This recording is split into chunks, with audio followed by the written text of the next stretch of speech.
प्रथम आपण play store जाइए भोटर हेल्पलाइन आप डाउनलोड कर दिंतु। बर्तमान मोर डाउनलोड हो जाइए।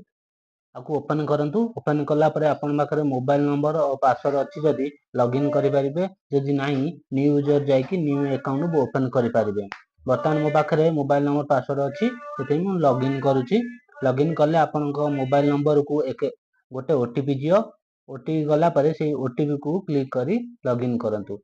प्रथम देख लिखा जाइए भोटर रजिस्ट्रेशन ताकू क्लिक करंतु।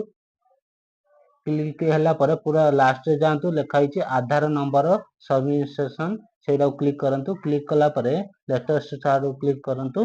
क्लिक हो गला परे आपन पाखरे भोटर आईडी जदि अछि यस करंतु, जदि नाही नो करंतु। बर्तमान मो पाखरे भोटर आईडी अछि सेथि पई यस करूची। आपन यस करिकि नेक्स्ट बटन को दबाई दियंतु। बर्तमान enter your voter ID number कहिछि आपन भोटर आईडी नंबर दबांतु। तापरे आपनकर स्टेट दबांतु।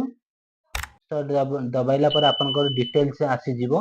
तापरे नेक्स्ट दबांतु। नेक्स्ट दबाइला परे आपनकर Aadhaar number, mobile number, email ID आउ प्लेस को जगह रहउछन से फिलअप करिकि नेक्स्ट को दबाई दियंतु। नेक्स्ट दबाइला परे आपनको मोबाइल नंबर को गोटे ओटीपी जीवो। ओटीपी गला परे आपण वेरीफाई करि परिबे। वेरीफाई कला परे आपनको डिटेल्स आसी जिवो। आसी गला परे कंफर्म कर दियंतु। कंफर्म हैला परे आपनको नेक्स्ट पेज आसी जिवो। नेक्स्ट पेज आसिले आपनको सक्सेसफुल लिखिबो थैंक यू कहइबो। बर्तमान हो जाइए आपनकर आधार कार्ड सहित voter ID link.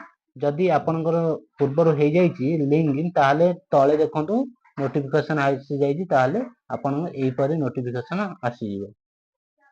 Video T भल लागे लाइक करंतु, शेयर करंतु, सब्सक्राइब करिया को जम्मा भी भूलिबेनी।